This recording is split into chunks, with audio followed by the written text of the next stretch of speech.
Good morning मेरे प्यारे विद्यार्थियों। आइए आज हम लोग पढ़ेंगे चरतो संधि। चरतो संधि व्यंजन संधि का ही एक रूप है।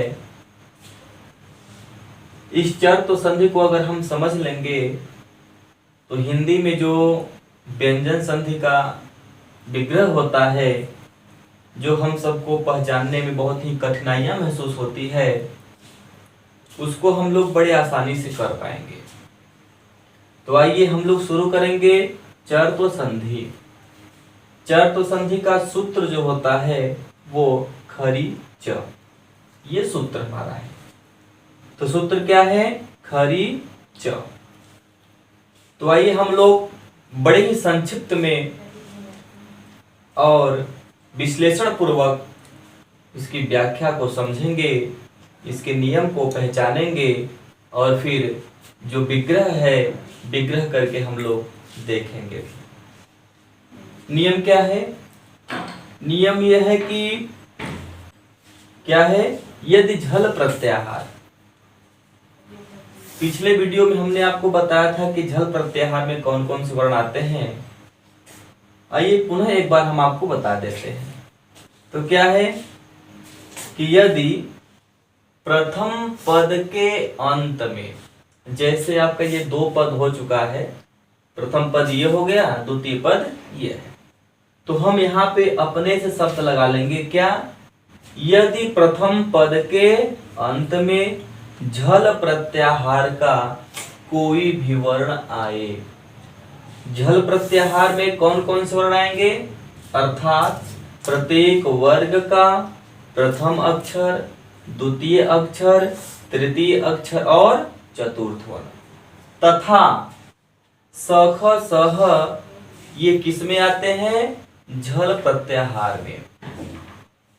एक बात ध्यान रखेंगे, और क्या? यर लव और प्रत्येक वर्ग का पंचम अक्षर जो होता है, जैसे अंग, इया, अड़, न, म, इन सब को हम छोड़ देते हैं, ये झल प्रत्याहार में नहीं आते। तो अब हम लोग मिला के क्या बोल सकते हैं कि यदि प्रथम पद के अंत में कोई झल प्रत्याहार का वर्ण आए, यर लव और प्रत्येक वर्ग का पांचवा अक्षर को छोड़ करके कौन सा वर्ण आए? जैसे प्रत्येक वर्ग का पहला अक्षर हो, दूसरा वर्ण हो, तीसरा वर्ण हो या चौथा वर्ण हो, तथा सख सह हो, इसके बाद खर प्रत्याहार का वर्ण हो। खर एक सूत्र है, यही वर्ण पूछा है। इसके बाद क्या हो? झल प्रत्याहार के बाद क्या हो? दूसरे पद में हम कह दिया। और खर प्रत्याहार में कौन सा वर्ण हो? खर प्रत्याहार में प्रत्येक वर्ग का पहला अक्षर शामिल होता है और दूसरा वर्ण शामिल होता है। तथा सख स, कंफ्यूजन नहीं होंगे, सख सह मैंने झल में भी गिना है और खर प्रत्याहार में भी गिना है, इतना ध्यान रखेंगे। तो हम क्या कह देंगे? यदि झल प्रत्याहार के वर्ण के बाद अगर खर प्रत्याहार, कौन सा? खर प्रत्याहार का वर्ण आए, अर्थात प्रत्येक वर्ग का पहला अक्षर हो तथा दूसरा अक्षर हो और सख स हो, ये वर्ण आए, तो क्या होता है? पूर्ववर्ती व्यंजन। जैसे मान लीजिए एग्जाम्पल बहुत संक्षिप्त में समझेंगे। जैसे प्रथम पद के अंत में, जैसे यहाँ पे द लगा है, तो ये प्रथम पद के अंत में कौन सा वर्ण होना चाहिए? झल प्रत्याहार का वर्ण हो। तो झल प्रत्याहार का वर्ण बताइए, पहला, दूसरा, तीसरा, चौथा या सख सह में से वर्ण आया है नहीं आया है? जो द है ये तीसरा वर्ण आता है तग वर्ग का, ये तो हमारा सूत्र मिल गया। इसके बाद दूसरे पद के प्रारंभ में क्या होना चाहिए? खर प्रत्याहार का वर्ण होना चाहिए।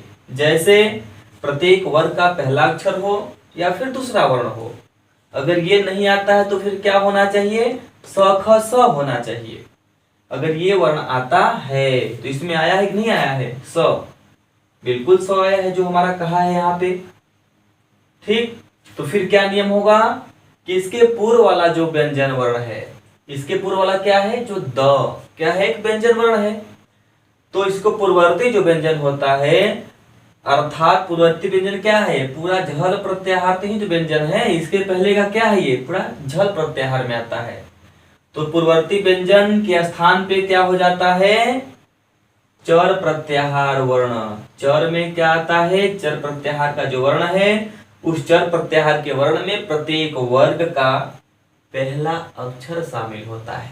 जैसे क, च, ट, त, प ये हो जाता है। वर्ग अनुसार का तात्पर्य, यानी ये द आया है, जिस वर्ग का होगा उसी वर्ग का ये द अपने पहले अक्षर में जुड़ेगा।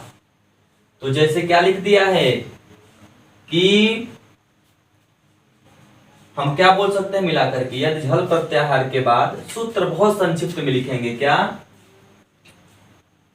झल वर्ण प्लस खर वर्ण बराबर क्या हो जाएगा, चर वर्ण। चर वर्ण में क्या होता है, चर वर्ण में केवल क होगा, च होगा, ट होगा, त होगा और प, ये 5 ही वर्ग में बदलेगा।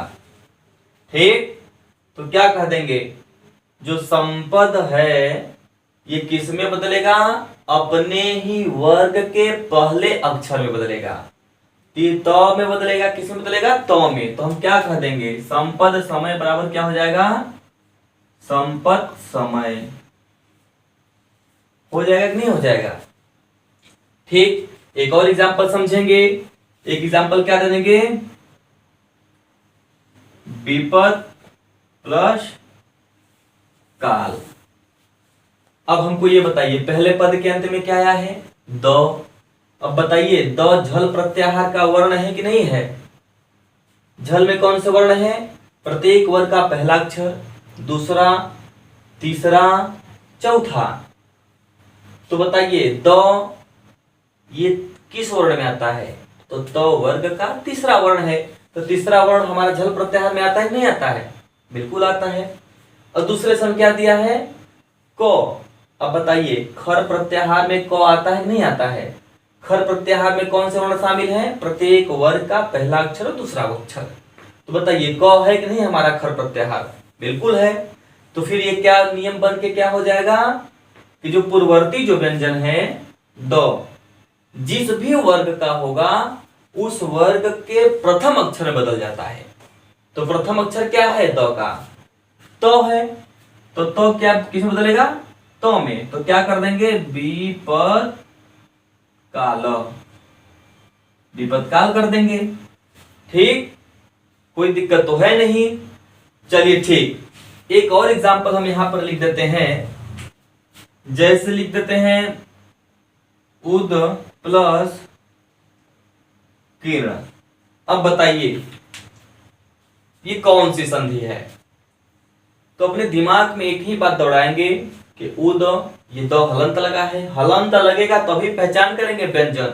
हलंत हटा देंगे तो व्यंजन संधि नहीं होगी, क्योंकि तब द में स्वर की मात्रा होगी, इसलिए व्यंजन का जरूर ध्यान रखेंगे।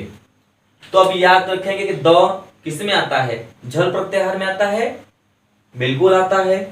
जो क है ये खर प्रत्याहार में आता है कि नहीं आता है, बिल्कुल आता है। खर प्रत्याहार में दो ही वर्ण देखना है, प्रत्येक वर्ग का पहला वर्ण देखना है या दूसरा वर्ण देखना है, या तो फिर स ख स देखना है। तो क आया है कि नहीं आया है, बिल्कुल आया है। तो ये किसका सूत्र हमारा हो जाएगा, चरतो संधि का, खर च। तो क्या होता है इसके नियम में, जो प्रथम पद का जो व्यंजन वर्ण है झल है, वो किसमें बदलता है, अपने ही वर्ग के पहले अक्षर में बदलेगा। तो द का पहला अक्षर क्या हो जाएगा, तो इसको हम मिला के क्या कर देंगे, इसको त में बदलेंगे द को, बाकी पूरा उतार देंगे उत्कीर्ण। ठीक, समझ में आ गया। एक दो ठो आखिरी एग्जांपल बोलते हैं, फिर क्या हो जाएगा, आपद प्लस काल। क्या हो जाएगा बताइए, आपद दो आया है तो किसे बदलेगा, तो में। तो क्या कर देंगे, आपद काल। ठीक, इसके बाद क्या कर देंगे, सत प्लस कार, सद सद करेंगे, सद प्लस कार बराबर क्या हो जाएगा, सत्कार। अब आप लोग सोच रहे होंगे कि हम संस्कृत में क्यों बताए, तो संस्कृत में बताने का हमारा ध्येय यही है कि हिंदी में तो आप विग्रह कर लेंगे, किंतु अगर कोई आपसे पूछेगा कौन सी संधि है तो संधि का नाम आप लोग नहीं बता पाएंगे। अगर आप ये नियम पढ़े हैं तो कहीं से भी कोई होगा तो आप संधि का नाम भी आप बता सकते हैं, उसका विग्रह भी बता सकते हैं, नियम भी बता सकते हैं, आखिर द को त में क्यों बदले। ठीक, चलिए, हमें उम्मीद है कि आप सभी को समझ में आया।